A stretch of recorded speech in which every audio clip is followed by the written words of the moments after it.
What is up, everyone? Welcome to Just Add Water Instant Classic. My name's Mike. I'm Mike D. And I'm Michael Whitlows. And we are absolutely soaking wet because we got caught in a rainstorm. Wah. And all for ice cream. Was it worth it? I don't think it was totally worth it. The ice cream was okay. The rain wasn't very fun. But we are lucky enough to have a guest host with us this week. And on to our first... No, I'm kidding. Our guest host is my dear friend, Philip Bente? Bente. I think it's pronounced Hoffman. Philip Seymour Hoffman. Philip is a friend of mine. Philip? How's it going, everybody?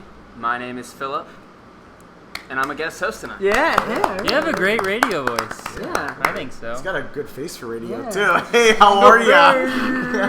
A little bit of hey, how are ya? Anyway. So our first segment today is going to be Concept Restaurant Segment. This segment's really my favorite segment of the show, so just listen to this and then you don't have to listen anymore. I don't have any favorites. Just saying. The idea is that we're gonna pitch squash carrots. We're gonna pitch a restaurant to you. Hopefully you've never seen or heard of this restaurant before. It's new and exciting. It's a lot of cool ideas. Maybe you even come up with some ideas yourself. Maybe you open this restaurant. The pitch today is Advertiser.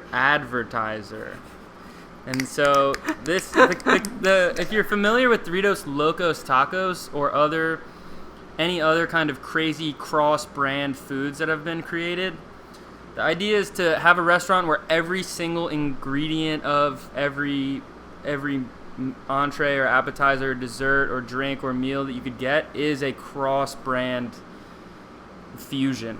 So the idea would be like you could actually have let's say you could have a grilled cheese where the cheese on the menu, it actually says Tostitos chili con queso grilled cheese or something. And it would be, the funnier thing would be like when they don't really make sense, because I don't think anyone has ever made a grilled cheese with chili con queso. It's not really like a thing, but it would be funny to have kind of weird like monster hybrid foods, I think. So you should talk about the pricing thing, because I thought that was the more interesting part of it. That's on the back end. That's the business side of things. But the idea would be that these companies, because this restaurant is so successful and such a good form of marketing for them, that they would subsidize the meals of the people eating there. So maybe it's even free to eat there, potentially, if it became really big. But at least it should be like half price. So you are getting kind of weird fusion meals that are not really made because a chef thought it's a good combination of ingredients, but they're made because the highest bidder was able to pay to put their product in there. So how many things is like the menu really expansive, or would you have it just be like would advertisers bid for like a spot on the 20 item menu? Or? Yeah, you'd have to, like, if there's a grilled cheese, any cheese company. Craft, singles. I would say even not cheese companies could bid. Because like, if you had like a grilled cheese, boar's head ham or something. Yeah. Or like a grilled cheese with like pizza. Cheese nips or Cheez-Its, like lining the bread. I think any company, the highest bidder. What do you think about that? Could they have two companies in one? Oh yeah, there could be all these. There could be total combinations. I could see a lot of food synergies if Taco Bell or KFC and Pizza Hut wanted to work on a collaborative menu because they're owned by the same company. Yum Foods. Yeah. They already kind of do that. Yeah. They kind of have their own food court inside of the building. Don't they have Filet-O-Fish quesadilla for Long John Silver Taco Bell fusion? Do they have that or no? What? I don't know if you've seen, that sounds but disgusting. have you seen at 7-Eleven they have a new? It's like a cheese triangle covered in Doritos dust. Yeah, what is that liquid? I don't know. I was very confused by the pictures of it. I can't tell if you could pick it up with your hand or not. Pretty much. I'm gonna try it though. Do you think other companies, if they joined part of this restaurant, that they could then transcend their like original food the way Doritos has? Because now Doritos is a Taco Bell. They're doing the 7-Eleven thing. I know their plan is to grow into like other other foods, but are they ever going to really be anything other than the chip brand? Does this restaurant represent that possibility? This inflection point in food history. Like, could you have a chicken dry rub, just all of Doritos flavors to put on the grill? Oh my god. It's so gross. Stop that. Jack Daniels kind of did this. Yeah. They have the barbecue sauce, and they sell Marinade. charcoal. That's really weird.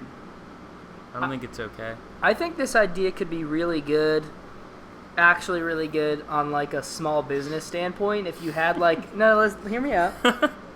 If you had like a little tiny, maybe it has like 10 tables or something, it's like in the middle heart of Brooklyn somewhere, and other small businesses sponsor to have like one of their signature things there, so people will like, you could kind of go there, and it'd be like a Yelp restaurant. You would like go there and review stuff and whatever, and then you could be like, oh, where is this from? And then they would tell you where it's from. And So, I was also thinking that it's it possible. wouldn't be as funny though. It's not as funny, but it's possible that TGI Fridays, the board of directors, is having the same conversation that we're having at this very moment, dude. I have a feeling that they're going to do this. I think they're moving towards it. With the Anytizers, that was the first step. Now they're going to start bringing in other brands. I think they're owned by some crazy parent company that owns like all those restaurants. I don't know. Could you see TGI Fridays doing this? Like starting to do like weird Dorito sponsorship things. Definitely. TGI Fridays specifically? Yeah, Yeah. definitely. They're desperate. They could have mozzarella sticks with They'll do Doritos anything. dust instead of the breading or something. Or like you get a margarita instead of salt on around the rim, it's just Doritos, like Cooler Ranch dust. You could do like a Hostess cupcake a la mode. Ooh, That could be I love good. Hostess cupcakes. Do you think this restaurant would be good, or do you think it would be horrible? I think it'd be horrible. Tasting, or like, tasting horrible. Morally, fine. I think morally bankrupt. Oh yeah, well yeah. I mean, It's like, I don't think it's but that's why it's genius. I wonder why nobody's done it. I don't know. We spelled it out pretty clearly Yeah. right here. Why no one's. It's for anyone to take. You guys know how the parameters work. You get complete control of the company, and we get 90% of the company. So And you have to name an entree after Boston Mike. That's one of the parameters. And I want it to be a grilled cheeseburger. But made burger with something the bun is different. grilled cheese, but it has to be Cheez-Its Yeah, in the different. grilled Cheez-It burger. Oh, what about brioche pretzel bun? Do you think they could do the brioche pretzel They bun? could. I think so. I think this is actually too good of a restaurant for this segment. so we couldn't. This is couldn't give it this is a away. $1 billion idea segment, is what you said. This is above just the concept of a restaurant. This transcends that. Well, we don't want to give our ideas away too easily now, do we? So we're going to move on to our next segment. We've got a very special guest caller in. We are live For streaming. the first time. For the first time ever, new development. And our resident attorney, actually, Maka Flame, will be asking this week's question. So, Maka, you've got the floor. Alright, how's it doing, boys? Doing My good. question today for y'all is, we're growing up in a generation where the disconnect between our 20s and teens, we're kind of separated from the older generation. We're talking 30s and up. Now that I'm working in the real world and talking to these people on a daily basis, I kind of feel like I've missed that kind of segue where I know what a casual conversation is with an older person. For instance, today we were talking about Sam's Club versus Costco, problems with children behaving, and what spouses are cooking for dinner. And I'm here thinking, whatever time I'm getting off, so I can get drunk with the homies, play on Tinder, and be hungover tomorrow. So my question for y'all is, where is this disconnect coming from? Is it technology? And how do we deal with that transitioning into the workplace? It's a great question, Maka. Thank you for your question. Thank you, Maka. We appreciate it. Any shout-outs before you go? Yeah, I'd like to give a shout-out to Blooms. He's moving up Cheese Country in Milwaukee on Monday. It's a big step for him, so just a shout-out to him. Shout out to Blooms. Thank you, Maka. We'll see you next week. Thanks, Maka Maka. All right. Good night, boys. So it's interesting Maka brings this up. I'm not sure so much about where it comes from. Maybe we'll get into that. But my brother had a similar issue. And maybe if you didn't quite hear, Maka just talked about how there's a disconnect in the workplace between sort of the 20s-something kids and the adult 30s and 40s-something kids. So my brother entered the workforce. He had a similar problem. That he was the youngest in the office by like 6 years. So he was always talking to like older people. And, you know, they'd be talking about whatever. And some guy'd be like, yeah, my wife just filled up the DVR with The Bachelorette. And my brother like doesn't really know how to respond. It's like a weird age gap. You don't know like what to say. I don't know if you guys. I get it all the time at the office. Well, I don't work with that many older people currently, but I have before, and there's definitely a disconnect.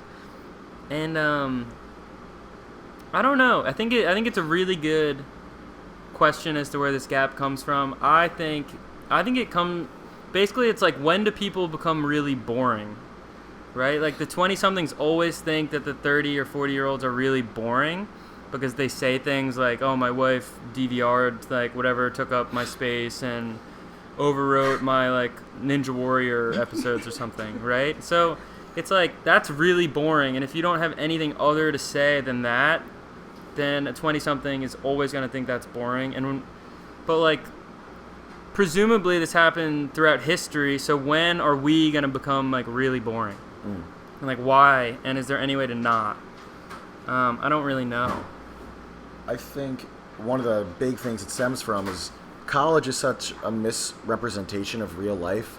In no other time in your life are you with people just, 2 years younger or older than you ever. When you're in high school and growing up, you're with adults all the time, and then after college, you're with adults and younger people all the time. College is such a very weird environment that really doesn't represent what real life is about. So I think that's where it starts from, at least. Yeah, that's really interesting. I kind of always think this goes back to like humor, to some extent, and I guess that's kind of what you're saying with like boringness. I guess is like I'm just looking at it from a different light. But I always think, like, when my dad says jokes, like, sometimes, like, they kill it with, like, his peers. But, like, to me, I'm just like, oh, it's such a dad joke. And, like, I keep thinking, like, when after I say something funny, I'm like, is that a dad? Or I think that's funny. I'm like, at what point am I going to start telling dad jokes? At what point are they going to just, like, not hit with people, like below you? Maybe when you're a dad. Yeah, but I don't know if it's as simple as like having a kid and then you like transform into like, oh, I can only say things like, like when the waitress comes over and she says, like, oh, what would you like to eat? And you're like, oh, a burger and fries. And she's like, how would you like that done? And you're like, the burger or the fries? That's like a classic. Like, that's just like a great dad joke. But like, it's not. You can say it every time you go yeah, get every a meal. single time. My dad always says, every time he gets an English muffin, he likes them really toasted, and he'll always say, like, oh yeah, you can burn it, there can be flames coming off that thing, and then the waitress will always giggle or whatever, and I'm like, I've heard you tell this joke like hundreds of times, and it still lands with these older people. I'm just not getting it, I don't know. You've just heard it so many times. That's interesting, because I think it usually does correlate with age difference, I think senses of humor do change over generations. But it's weird that like people like Louis C.K., who's like clearly in the generation above us, like fits so well with like our or a lot of, I won't say everybody, and I'm sure there are people who don't like him, but so many kids our age like love Louis C.K. or his show or whatever. Yeah. Well, the funniest person I know is my great uncle, who's like 70 now, 69, 70, and he's, for whatever reason, I think he's like the funniest person. He's a great storyteller. Maybe storytelling transcends this like humor difference a little bit better, but he's also like extremely witty. So I know like there are definitely older people that do land jokes. I think the general rule is like it does correlate with age, but it's not like it's not a set in stone rule. I think it usually correlates, maybe because the longer you're around, the more time you have to like become boring or to settle into a routine that's really boring, or I think that has a lot to do with it. When you're younger, you think there's all these opportunities and you go to college or you like have some kind of crazy experiences and you do kind of interesting stuff. And then if you settle into the same thing for 20 years, like if I settled into the same thing for 20 years, I would probably be boring after those 20 years. This is like anybody, right? But I think the longer you're around, the more you have time to maybe find a groove like that. I wonder if it's like something as simple as the people at work who like this is like what they did. This is like their thing. This is what they'll do. Or younger people are all thinking about like, where am I gonna get to? So like I'm only gonna be here for like a year, maybe 2 years. So I want to like have fun and network and meet all these cool people. Where they're like, I've been here for 15 years. I'm gonna be here for another 15 years. So they're less like inclined to do things like go on Tinder. It's or like whatever Davy Jones. Maka was talking about. You know Davy Jones' ship? When the people are like part of the ship Yeah. in Pirates of the Caribbean. Yeah. Like, is it like that? Bus. They kind of just like stumble out and they're like, And they like become part of the wall and just like stitch in. yeah. And not that there's anything wrong with that. I'm sure like at some point in all of our lives we'll get to a point where we're very comfortable and happy with it just being like that. And if like some little snot-nosed 22-year-old thinks that I'm boring, well, screw you. Screw you. Future Boston Mike. Let me tell my dad jokes in peace. Yeah. To myself. To myself and my kids. I don't know. I really don't know. I hope I don't become. Become a I think you Munson. become irrelevant. Yeah. I don't. Do you become a Munson? I Yeah. don't know that relevance is like those people matter. Or just like, I think a lot of it has to do, I think age is mostly an attitude. So if you settle into something and you decide like, this is good, I never want to learn anything new, I never want to try anything new, someone could do this at 20. I know, I've met plenty of 20-year-olds that are really boring and act like they are 50 and have families because they've already decided that that's exactly what they want to do. And I think that's not very exciting because you close yourself off to like so many possibilities. So I don't think this isn't targeted that like old people are irrelevant. I just think that. Or maybe it's about like what you find exciting. Like maybe when we're all 40 or whatever, we'll think taking your kid to baseball practice or whatever is really exciting and really fun. That's true. When like you have someone else to be excited about, and so your own life has less.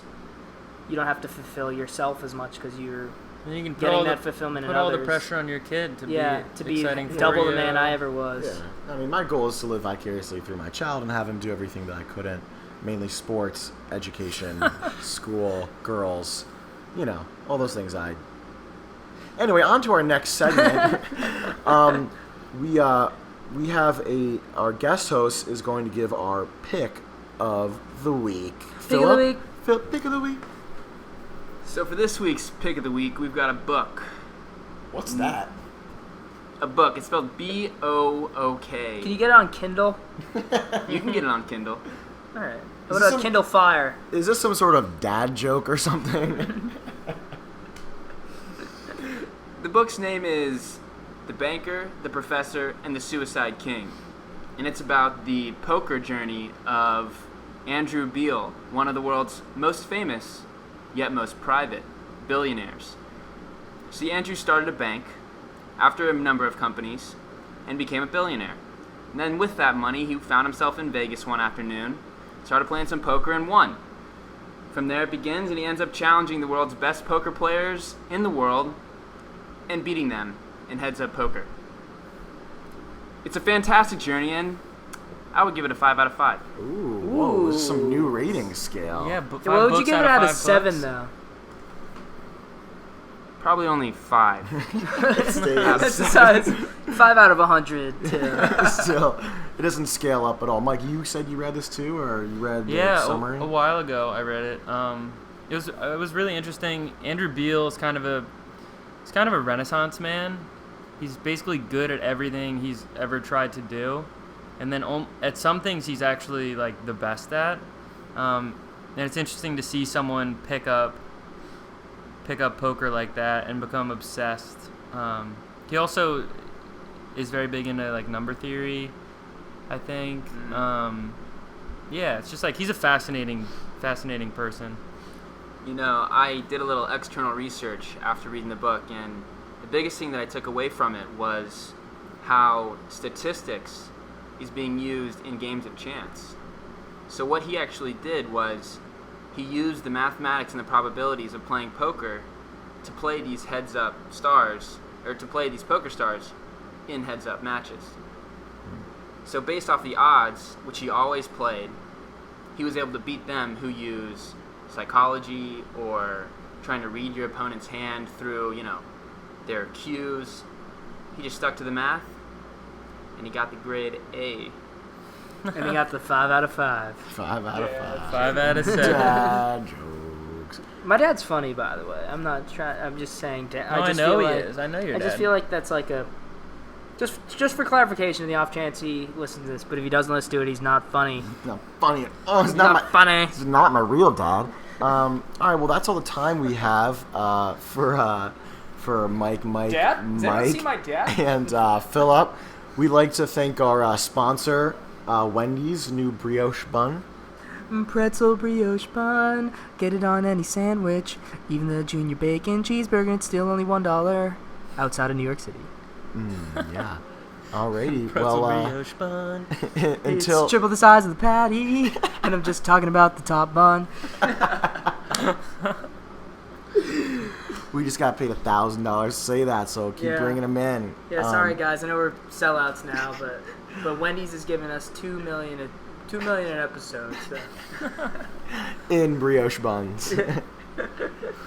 2 million brioche buns. 2 million sesame seeds. Buns. Which turns out to be around 17 brioche buns.